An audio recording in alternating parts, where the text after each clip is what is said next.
Salut!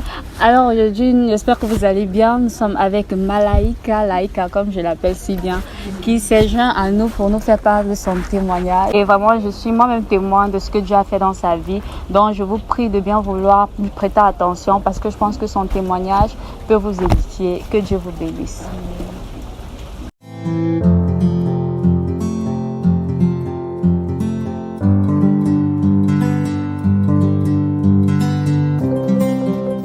Salut, moi c'est Malaika, je suis étudiante, j'ai 22 ans et je vis dans la ville de Douala.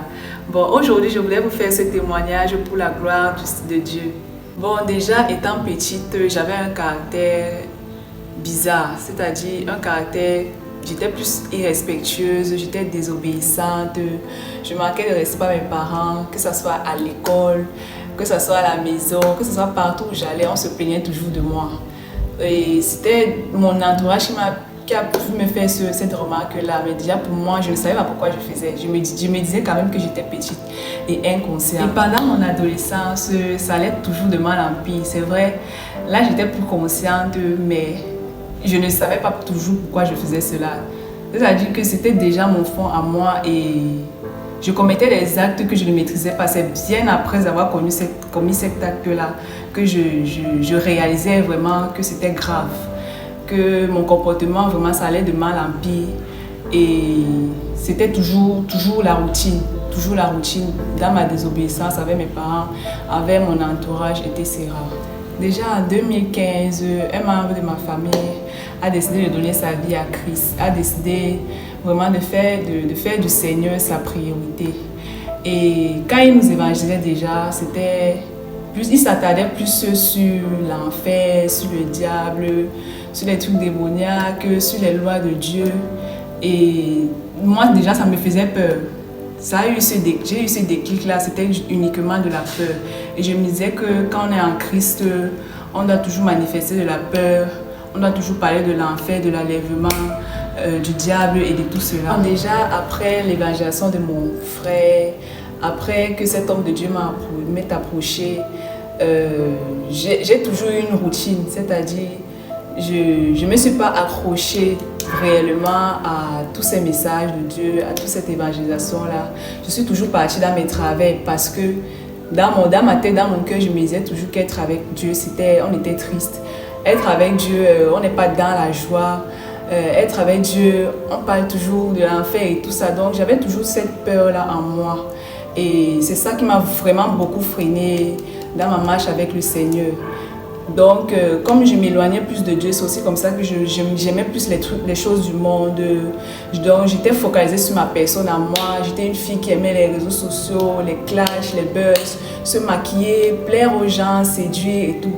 Donc, c'était vraiment quelque chose dont j'étais accrochée.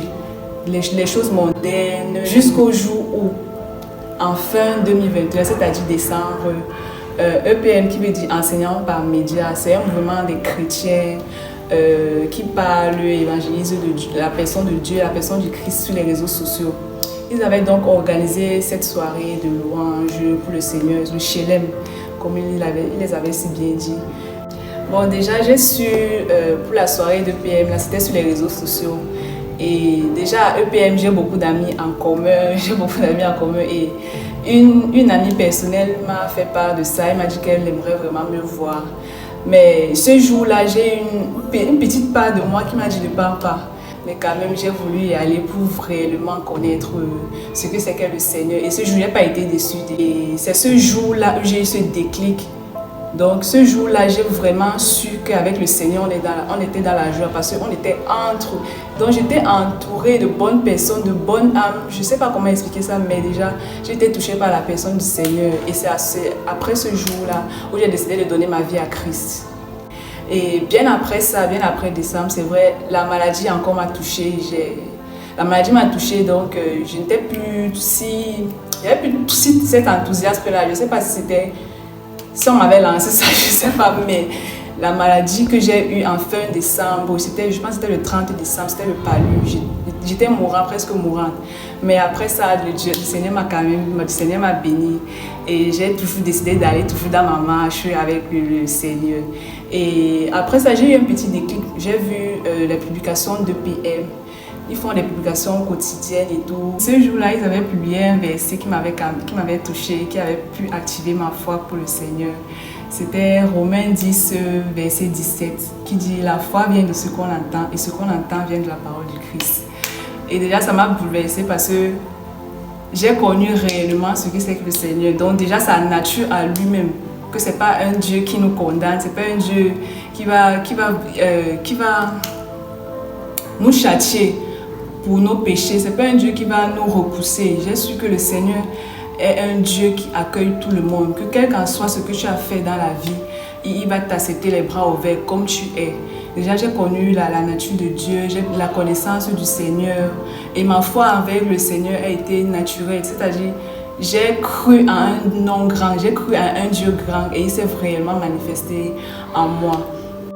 Et déjà, même par la parole de Dieu, j'ai su qu'il ne faut pas se faire propre pour venir vers Dieu, il faut venir tel que tu es. Parce que le Seigneur Jésus a dit qu'il est venu sauver le monde, il n'est pas venu condamner le monde.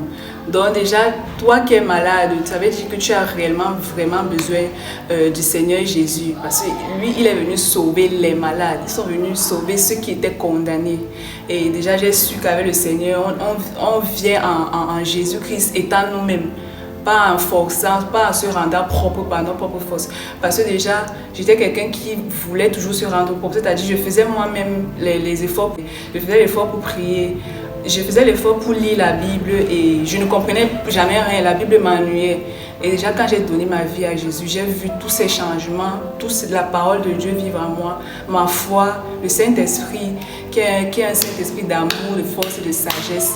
Et j'ai vraiment vu la différence de moi avant et de moi maintenant. Donc, je suis une nouvelle créature et je souhaite réellement que tous ceux qui doutent, tous ceux qui pensent qu'ils sont trop sales, tous ceux qui se condamnent eux-mêmes de revenir vers le Seigneur parce que justement, vous êtes des personnes qui devaient venir à Jésus vous-même parce qu'il est venu pour vous sauver, il n'est pas venu pour vous condamner. Bon, on arrive au thème de cette vidéo. Déjà, mon frère, ma soeur, pour toi qui doutes, pour toi qui as toujours de la crainte, tu te sens toujours sale pour revenir vers le Seigneur. Je vais juste te dire que la meilleure manière pour revenir vers le Seigneur, c'est maintenant. Et ce n'est pas par tes propres forces ou bien ce n'est pas tes propres convictions, je ne sais pas, mais ce n'est pas la conviction du Seigneur, c'est là lui qui va te faire, qui va restaurer tout dans ta vie. Donc pour toi qui doutes, toi qui penses que tu es trop sale pour revenir vers le Seigneur, je vais juste te dire cela. Jésus t'aime et t'aimera toujours. Son amour pour toi est éternel et sa bonté pour toi durera toujours. Amen.